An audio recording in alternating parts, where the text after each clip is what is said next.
Welcome to Workforces. I'm Julian Alcid. And I'm Caitlin Lemoyne, and we speak with the innovators who shape the future of work and learning. Together, we unpack the complex elements of workforce and career preparation and offer practical solutions that can be scaled and sustained. Let's dive in. On today's episode, we're joined by Dr. Albert Lewis, Jr., an educational leader with extensive contributions to the fields of higher education and workforce development. Al currently serves as Chief of Staff and Executive Vice President at Northwest State Community College in Ohio. Throughout his career, he spearheaded transformative initiatives at several institutions, including expanding customized training programs, developing innovative career pathways, securing substantial institutional funding, and championing diversity, equity, and inclusion efforts. Al's been instrumental in leading multiple institutions in the development of innovative workforce development divisions, programs, and industry partnerships. It goes without saying that he has left a lasting impact on the institutions he's served and the students he's mentored. Al holds advanced degrees, including a doctorate in education, specializing in teaching and learning, an MS in industrial and organizational psychology, and an MEd in education administration. Welcome to the podcast today, Al. Thank you. Good to be here. Thanks so much for joining us today, Al. It's such a pleasure to have the chance to speak with you. So as we get going, can you please share a bit about your background and how you approach your work? Sure. I came into the higher education in a non-conventional way, but it's probably more conventional now than ever. I started a career in broadcasting. That was my initial career. I spent about 7 years in the broadcast industry and decided to make a change, and I became an entrepreneur. I published a drug education newspaper for about 7-8 years that went into about 150 school systems in 2 states. As I closed my business down, because I saw trends changing, I started looking for a job, and I answered a job ad for Cuyahoga Community College in my hometown of Cleveland, Ohio, and just looked at it as a job. It was for a sales rep. I said, well, I can sell. I feel like I can sell anything. So I applied and got the job. And, I came to Cuyahoga Community College, which is, also known as Tri-C, basically looking for a job, but ended up finding my calling as a higher education professional.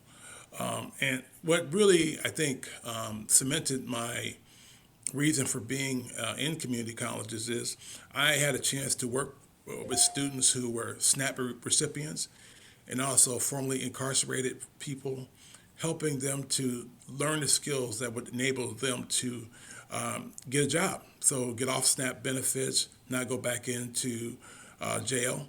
And to me, that was like so powerful to me. It was like, it's like the epitome of the American dream. Community colleges meeting you where you are and then taking you to where you want to go. And so from that perspective, I was hooked. So in terms of how I approach my work, it's really interesting. When I was a very successful sales rep, and I had a very successful business. And what made both of those successful for me was I took the approach of how do I best serve my customer? And so I really kind of clued in on what the customer needs were and provided solutions that made sense. And so that's really the approach I've taken in the higher ed field is, what are the needs of the community? What are the needs of students? What are the needs of the workforce? And simply pull people together to address those needs in a way that helps students move forward in their careers, for organizations to get the talent that they're looking for, and for the community to be better off by having employed folks ready and able for work. So that's kind of how I operate. It's funny that talking about sort of serving customer is it really stands out, to me at least. You're leading with that, and I think that for so many of us, a lot of this work has kind of come more from the kind of like we're the experts, we're the academics, we're imparting knowledge, and it's interesting to me that you come at it from this very kind of end user perspective. Well, I think there has to be a balance, right? I mean, when you think about a student comes to us looking for an opportunity to grow educationally. Our job is to as an institution, is to to have the pathway, first of all, identify what they're interested in doing, and then align their interests with the pathways that we have at the college that will afford them the opportunity to move into a career that they want. But it all begins with what that student is looking for. I mean, every school you go to has a plethora of academic options, but they don't fit for everybody. And I think the key to success for the institution as well as the student is to identify that best fit and allow them to then pursue that course of action. So when did you first take that job with Tri-C, by the way? Tri-C is an interesting story. I was there on 3 different occasions. So I started in '97, stayed for 2 years, and then I left. Came back after I was downsized from another company, and came back for another year stint under a grants department. And when the grants department, when the money ran out, I left again. And I was gone for probably about 3 years, and I came back the last time, and I stuck for 6 years. So I stayed my longest stint was from 2006 to 2012, where I was the executive director of community and workforce training and director of business development. So your time in the community college world dates pretty far back now. So given your years of experience, what have you seen as the challenges for community colleges historically and particularly now in the post-COVID environment? I think from an educational perspective, I would say relevance. The COVID situation really challenged the relevance of community colleges in a number of different ways. When I was at Bellevue College, which was on the West Coast, Pacific Northwest, I was in the backyard of all the IT giants, Amazon, Microsoft, Google, and they were starting to come out with their own certifications and ways of qualifying people. And it was getting to a point where they actually got to the point where they were saying, you don't need a baccalaureate degree.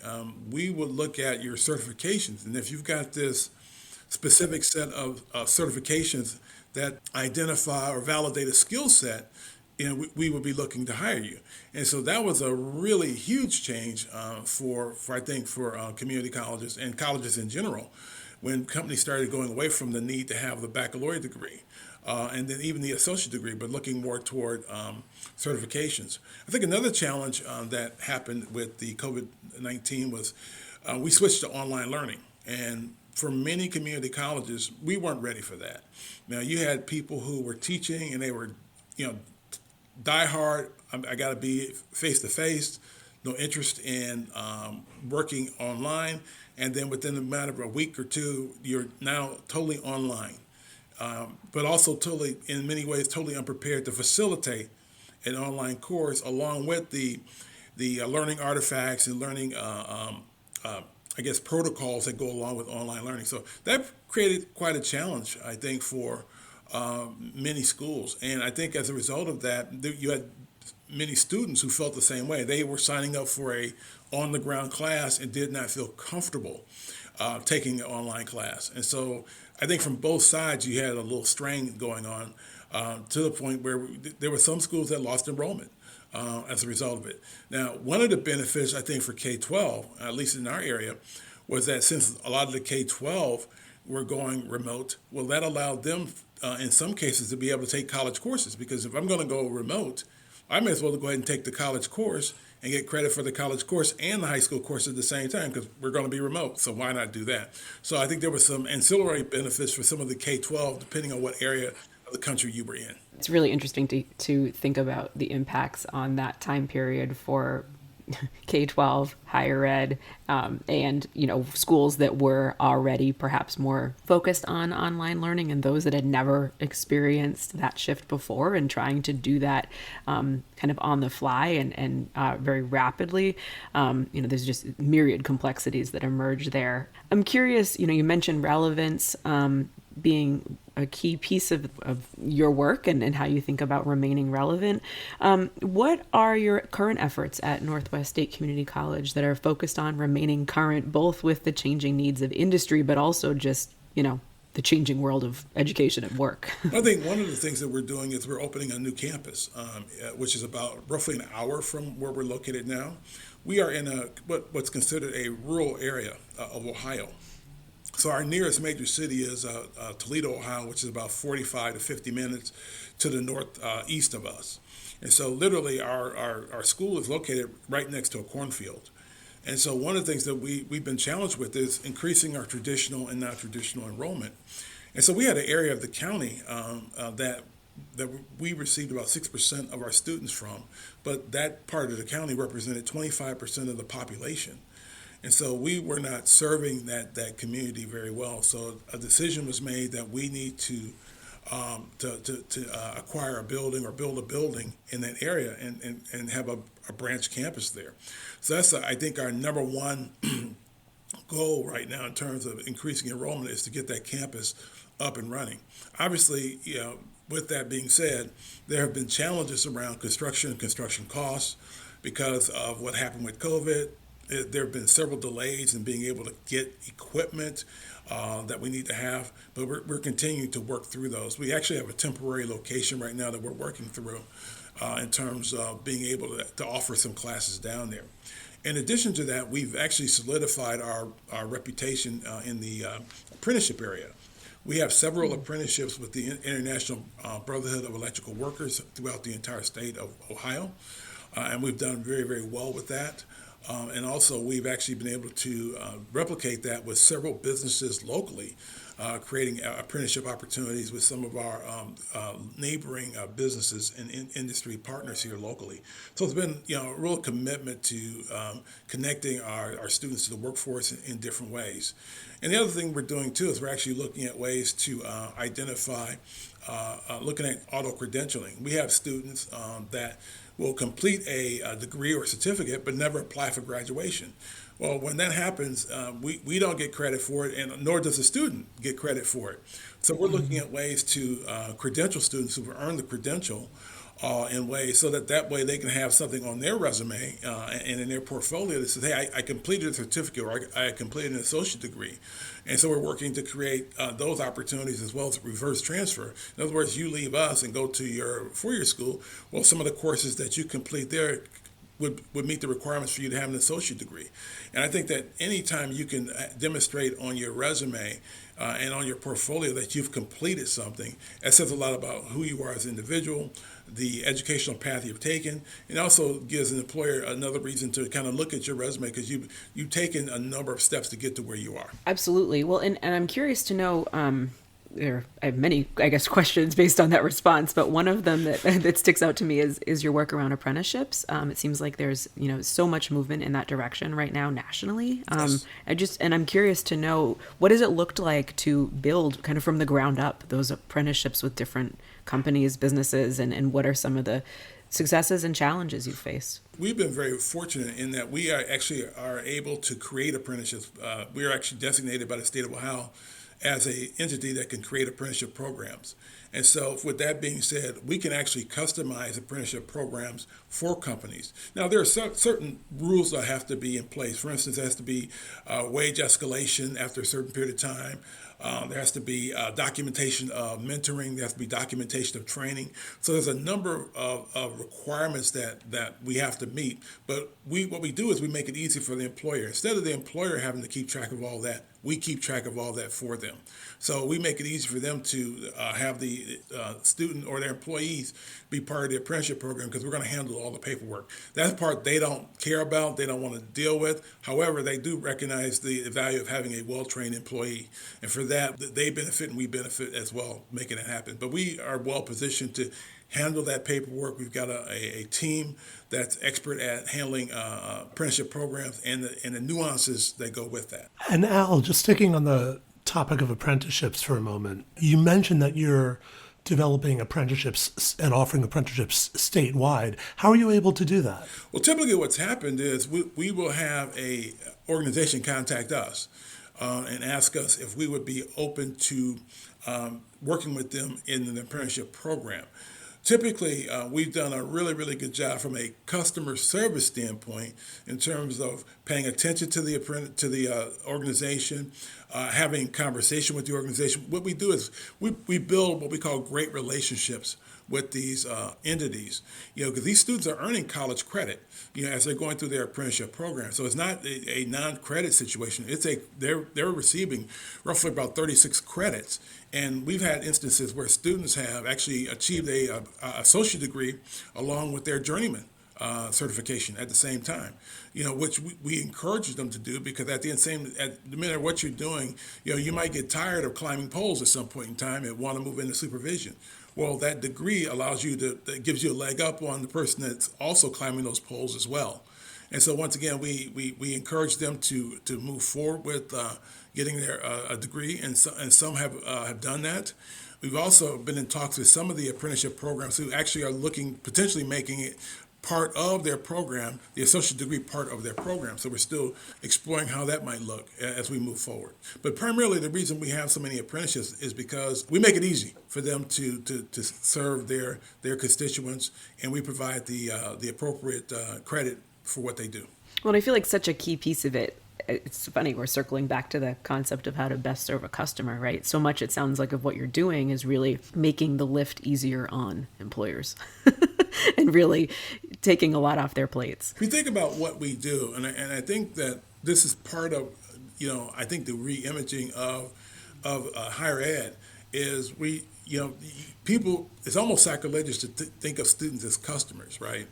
But the reality is they are our customers. I would love for us to take the same approach that Amazon and some of the higher end IT companies approach their customers. In other words, they do a lot of data mining. They understand the nuances of their customers. They know how to bring products to them that they potentially might like. They use predictive analytics. I would love to see more of that coming into higher ed, because we certainly have the data about all our students. And so certainly if we leverage machine learning, we probably can, figure out ways to help retain more students, but also graduate more students, right? Hypothetically, if we had a persona for a student, and every student is outfitted in a cohort kind of model, for lack of a better way, and if a student starts to deviate from what is prescribed as the optimal pathway, there's a warning flag that goes up, somewhere in our system, as to, hey, this person they're taking the courses outside of the prescribed thing, which could elongate their time at the institution. That's kind of how I think about the opportunity to do predictive analytics, because now they're getting a call from their advisor saying, hey, we saw you signed up for this class. This is not part of your prescribed program, and it's going to cause you to maybe stay an extra semester or something like that. Then we can have the conversation and understand why the student is making that choice. We're certainly not going to deny. They may have a legitimate reason for taking that, for something that we may not know about, but at least we'd have that opportunity to counsel that student and say, hey, listen, this is going to take you off track, and it could lend you to being here a little longer than you might want to. So once again, in my head, I think that we need to kind of look at those tools, right, that are used in private sector, and see how we can basically help better support our students. Absolutely. And to that point, I guess I'm wondering, there's so much potential for use of those private sector tools, and I think there is more and more movement in the higher ed space around how do we think about learners as customers or clients in the education we're providing. What are the barriers that you feel like you're facing as you're looking to accomplish your goals, and as you're thinking about expanding apprenticeships or expanding a new campus? I know you mentioned some of the post-COVID-19 challenges associated with construction, but what are you facing? Well, I think the external challenge is that the perception of the value of education now. There's a truly a backlash toward education, because obviously with our unemployment being very low across the country, people feel like they're working and they're good, right? And they don't want to incur lots of debt. They don't want to take out loans, and they think that in many cases they can get a better job without the college if I just get this cert or that cert.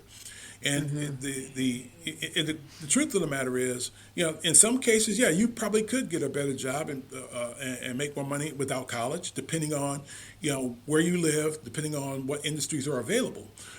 But what I say is, college gives people options. that they normally don't have.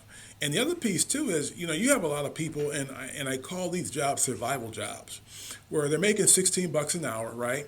And they get an opportunity to go from another company that'll go, oh, I can make $2 an hour more there. Well, then they realize that $2 an hour really didn't move the needle very much, right? And so you get people that are kind of caught in that circle of getting to that next job, making just a little bit more that on paper looks good, but at the end of the day, it's not really moving them in a way that's drastic. And I think that's where education really comes in, because education can move the needle in a big way. When you look at the stats of high school versus associate degree versus some college versus bachelor's degree, it just grows incrementally as you go through that process. But once again, those barriers are still, a lot of it's perception. The economy right now appears to be good, which it is. But once again, we're still talking about, those lower wage opportunities that people get into, not recognizing that, for a year or two of college, you can go from $16 to $25 an hour. Now you're making a dent. Now you're getting to the living wage. And if I'm not mistaken, I believe the Georgetown Center for Workforce Education puts the living wage at around $17, $18 an hour.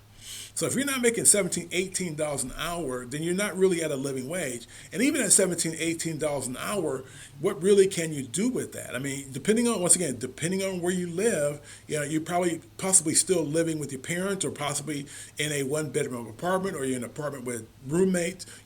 How do you really make that next step in your life in terms of being able to, get a family, have children, and buy a home and buy the kind of car you want?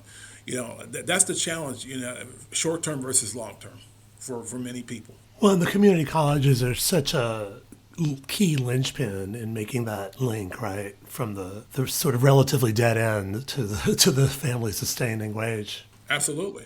When you think about it, we got students that have come through our doors, and many community colleges do. They came in here, 18, 19, they leave at 20, 21, and they're walking into a job making $25, $30 an hour because they've got a nice skill.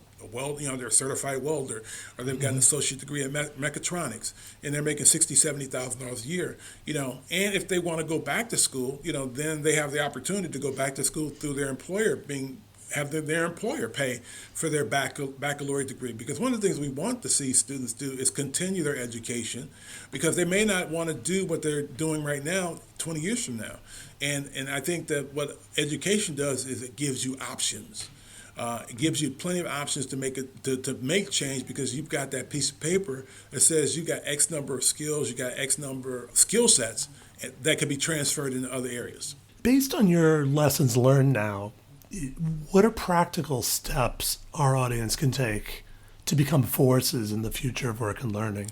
I think it goes back to where I started. First and foremost, understand your student needs, understand the workforce needs, and understand the community needs. And then align your institution strategically to address those needs from top to bottom. And that's sometimes very hard, because sometimes you get faculty that doesn't value workforce, and sometimes you get workforce that doesn't value faculty. So you got to break down those silos within the institution and recognize that everything we do is geared toward helping someone find a job. Whether if they're transferring to a 4-year institution, at the end of that rainbow is what? A job. If they're coming here for 2 years, at the end of that rainbow, a job. So at the end of the day, we are prepping students for the world of work. And there's a contribution that the liberal arts side makes to it, and there's a contribution that the technical side makes to it, and both are equally as important. It should not be either or. It should be and both. In order to move the institution forward. So I think, from my perspective, understanding student needs, understanding community needs, and understanding the workforce needs are really the keys, I think, to moving the needle in terms of getting students ready for the world of work. That sounds like that's a very holistic way of responding to that question, especially for our audience, right? Like, think about all of the players involved and align your strategy accordingly. Easier said than done. Exactly. No, but it's what it's all about. It's what it's all about. That's right. So as we wrap up our conversation today, Al, how can our listeners learn more about what you're doing at Northwest State Community College, and how can they continue to follow your work? I'm on LinkedIn as Albert Lewis Jr., Dr. Albert Lewis Jr. Also, I can be reached at my email address, which is alewisjr@northweststate.edu, or you can call me, 216-338-4240. Happy to have the conversation. I'm always in conversation with colleagues across the country because we're all trying to figure it out. Best practices, replicating best practices, looking for new ideas, because there's more than one way to skin a cat, and I'm not afraid to try any of them, because at the end of the day, it's about learning and then iterating, because because what you did today might not work tomorrow. So you constantly have to keep a pulse on what's going on with your students, what's going on in your community, what's going on with the workforce, because things are shifting quicker than we've ever seen them before in history of man. Absolutely. Hear, hear. Well, thank you so much for your time today, Al. We really appreciate everything you've shared with us today, and we take away many lessons from this conversation. Thank you. Thank you for having me on. I appreciate it. Really appreciate it, Al. Thank you so much. That's all we have for you today. Thank you for listening to Workforces. We hope that you take away nuggets that you can use in your own work. Thank you to our producer, Dustin Ramsdell. Workforces is available on Apple, Amazon, Google, and Spotify. We hope you will subscribe, like, and share the podcast with your colleagues and friends. If you have interest in sponsoring this podcast, please contact us through the podcast notes.